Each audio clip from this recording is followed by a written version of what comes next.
Bonjour à tous, j'espère que vous allez bien, je suis très heureuse de vous retrouver dans cette nouvelle vidéo. Aujourd'hui on va parler d'un sujet très spécial, on va parler du château de la Belle au Bois dormant et je vais vous parler de tous les décors qui ont été installés au fil du temps sur ce château, tous ses anniversaires et toutes les petites décorations, toutes les versions qu'on a pu connaître de notre château de la Belle au Bois dormant à Disneyland Paris. Donc on y va tout de suite, c'est parti.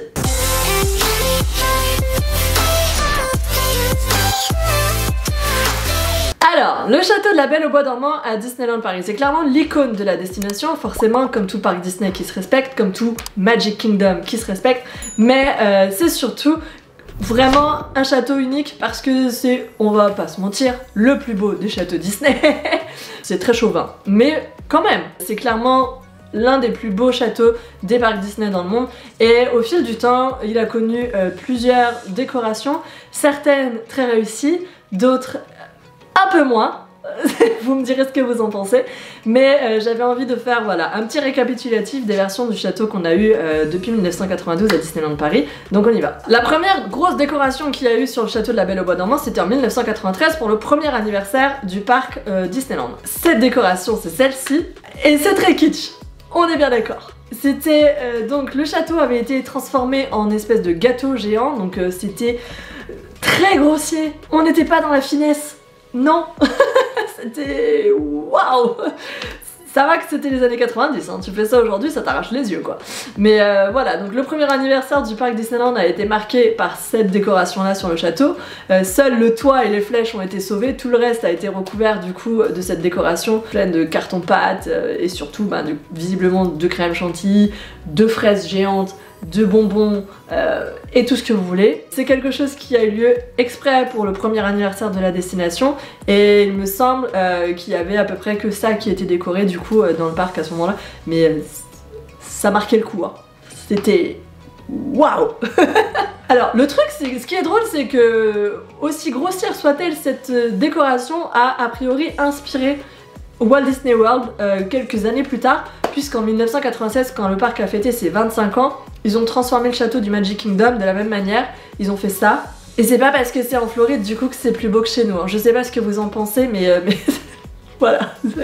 Enfin aujourd'hui c'est une photo qu'on peut retrouver dans des vidéos sur internet où les gens ils se disent mais on n'arrive pas à croire que ça ait eu lieu un jour en Floride. Bon bah voilà, bah nous on n'arrive pas à croire qu'on a eu un château géant en forme de gâteau en France, mais pourtant c'est bien le cas quoi. Donc deuxième version du château de la Belle au Bois dormant qu'on a eu en France, c'était pour le 5e anniversaire de la destination en 1997. Alors celui-ci avait été transformé comme ceci, en immense château des fous dont la décoration était inspirée bien sûr de l'univers de la fête des fous, du bossu de Notre-Dame qui était sorti au Noël juste avant. C'était le Disney de Noël en 1996 et donc 4 mois plus tard Disneyland Paris fêtait ses 5 ans et avait donc mis l'accent sur ce film là qui était donc le film Disney de l'année. À l'époque, ils en sortaient pas 3 ou 4 par an, ils en sortaient un, et celui de cette année-là, c'était le bossu de Notre-Dame. Au pied du château, on pouvait aussi retrouver donc les cloches, avec au sommet des cloches les gargouilles, et ça ce sont des décors qui existent toujours, qu'on peut retrouver, ils sont en coulisses en fait à Disneyland Paris, et quand vous participez à des événements un petit peu spéciaux, comme les Run Disney notamment,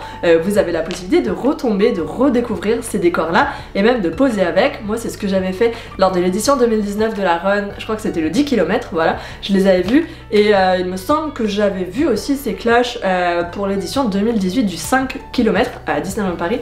Donc voilà, participer à ces courses-là, c'est toujours l'occasion de retomber un petit peu sur des trésors d'archives et des vestiges des saisons précédentes à Disney, et c'est toujours très cool. Donc n'allez pas croire qu'ils détruisent tout parce qu'il reste quand même des petites choses en backstage, que ce soit décoratif ou juste là au cas où.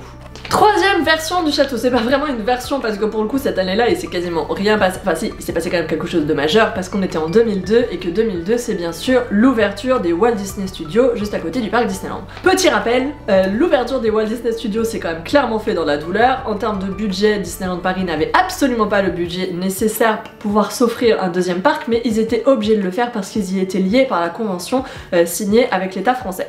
Ouais, évidemment, comme ils ont pété tout leur fric, je pense, dans l'ouverture de ce parc, il n'y avait plus grand chose pour décorer le parc Disneyland, voilà. Donc ils se sont contentés en fait d'un décor avec le 10 marquant le 10e anniversaire et d'un char sur la parade à ce moment-là. Ce qui en soi, pas mal, c'est quand même un petit budget je pense de faire un char, mais ça doit être plus cher de décorer un château quand même. Donc le 10e anniversaire est quand même assez sobre au niveau du parc Disneyland parce que clairement l'accent était mis sur l'ouverture des Walt Disney Studios, même si la version de 2002 du Walt Disney Studios. Quatrième décoration assez conséquente quand même du château de la Belle au Bois dormant, la version des 15 ans de Disneyland Paris, donc en 2007. Alors, moi, c'est ma version préférée. Mais c'est parce que j'ai un affect particulier, parce que c'est à ce moment-là que je suis un peu tombée dans la marmite Disneyland Paris et que j'ai commencé à me prendre un pass annuel et que je suis venue tout le temps et que j'allais tout le temps voir des sites d'actualité. Voilà, c'est un peu ce qui a donné naissance à Hello Disneyland, hein, à la fin. 2007, c'est clairement mon année préférée, c'est là où j'ai commencé à venir très régulièrement à Disney. Forcément, ça me rappelle beaucoup de choses et je suis sûre qu'il y a plein de gens parmi vous qui comprendront ça. Et surtout, c'était une version qui était... Moi je trouve, après je sais que tout le monde ne pense pas ça et que tout le monde n'est pas d'accord avec ça, mais c'était la version la plus élégante, je trouve, des décorations anniversaires du parc Disneyland. Parce que les précédentes... C'était, pour rappel, pour le 15e anniversaire, chaque flèche du château était surmontée de personnages pour qu'il y ait au total 15 personnages Disney et c'était quelque chose qui a été utilisé tous les soirs au niveau de la bougie illumination et chaque soir, toute l'année, la bougie illumination en fait c'était une cérémonie au cours de laquelle Mickey allumait chaque bougie du château d'anniversaire, du coup, depuis la scène qui était située à ce moment-là à Central Plaza. Et les statuettes étaient trop cool, toutes mignonnes, toutes dorées, donc elles s'inscrivaient bien, je trouve, dans la déco. Voilà, elles étaient au sommet de chaque toit, de chaque flèche, et je trouvais que ça allait bien, c'était subtil, c'était élégant, et on était sur quelque chose de beaucoup plus sobre et classe, je trouve, que ce qu'il y avait eu jusqu'avant. Mais voilà, c'est ma version, je sais que tout le monde n'est pas d'accord avec ça. En plus de ça, donc il y avait aussi Clochette qui était sur le sommet de la plus haute flèche du château de la Belle au Bois dormant, qui elle finissait aussi de s'illuminer lors de la fin de la bougie illumination. Et au milieu, il y avait également le 15 aussi, en gros, qui lui était pour le coup un petit peu moins élégant, mais toujours assez sobre là aussi. Donc moi j'adorais cette version là du château, c'était clairement ma préférée, j'en ai même d'ailleurs des cartes, des posters et tout aujourd'hui encore. Mais 2007 c'est voilà, c'est clairement l'année que j'ai en termes d'anniversaire, pourtant depuis j'ai fait les 20 ans, les 25 ans, mais 2007 m'a particulièrement plu parce que j'adorais ce thème bleu, or, personnage Disney, voilà c'était, j'adorais et je pense que d'ailleurs on en reparlera prochainement dans une vidéo. Après les 15 ans de Disneyland Paris, il y a eu la fête magique de Mickey, donc Mickey's Magical Party Time, qui là aussi a donné lieu à une petite décoration sur le château de la Belle au Bois dormant qui était pas du tout à mon goût pour le coup, un peu grossière je trouvais, mais voilà, encore une fois c'est que mon avis, qui était donc celle-ci. Mais comme ça a bien fonctionné a priori pour les 15 ans, je pense qu'ils se sont dit, bah puisque ça fonctionne bien pour les 15 ans, on va continuer dans cette lignée là et on va proposer ça. Bon. Après ils ont pas recommencé.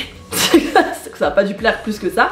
Vous pouvez pas non plus faire ce petit récap sans parler de cette version là. Dernière version de la décoration du château de la Belle au Bois dormant qu'on ne peut pas oublier bien sûr dans ce récap, c'est la version Noël. Alors la version Noël c'est celle vous savez où les toits en fait sont recouverts de LED finalement et qui vous donne l'impression que le château est recouvert de neige lumineuse, voilà, et qui sert en général au moment de l'illumination de l'arbre de Noël sur Times Square et jusqu'à il y a pas très longtemps il y avait une espèce de synchro qui se faisait entre ces deux choses là. C'est quelque chose qui n'avait pas été installé l'année dernière et du coup pas cette année non plus. Parce que le château, avec les projections, avec les effets pyrotechniques qui sont tirés autour, avec Illumination, avec Dreams aussi depuis les 20 ans, a été quand même pas mal abîmé. C'est vrai que les décorations comme ça, ils en posent plus trop sur le château parce que clairement ça a tendance un petit peu à l'amocher plus vite qu'il ne faudrait et les projections font qu'il n'est plus possible de poser quoi que ce soit aujourd'hui sur le château de la Belle au Bois dormant. Donc c'est super dommage parce que moi j'aimais vraiment quand il y avait toute cette décoration là en plus sur le château, mais c'est quelque chose qu'ils font plus a priori à cause de Dreams et à cause de Illumination. Donc voilà. C'est tout pour ce petit récap, j'espère que ça vous a plu. Si vous avez connu ces différentes versions du château de la Belle au Bois dormant, si vous les avez vues en vrai, notamment les toutes premières, parce que clairement c'est les plus impressionnantes, j'espère encore une fois que vous allez partager ce souvenir avec moi en commentaire, ça me ferait vraiment très plaisir parce que j'adore voir un petit peu vos impressions, vos ressentis et les souvenirs que ça réveille en vous qui êtes devenus adultes depuis. J'attends encore une fois vos témoignages. Si vous aussi comme moi vous êtes tombé dans la marmite Disney au moment des 15 ans, et bien j'attends vous aussi vos témoignages en commentaire. En attendant, bien sûr si cette vidéo vous a plu, je vous invite à mettre un petit pouce en l'air, c'est important et ça me fait toujours très plaisir. On se retrouve très vite dans une prochaine vidéo. D'ici là, prenez soin de vous et à bientôt. Bye bye.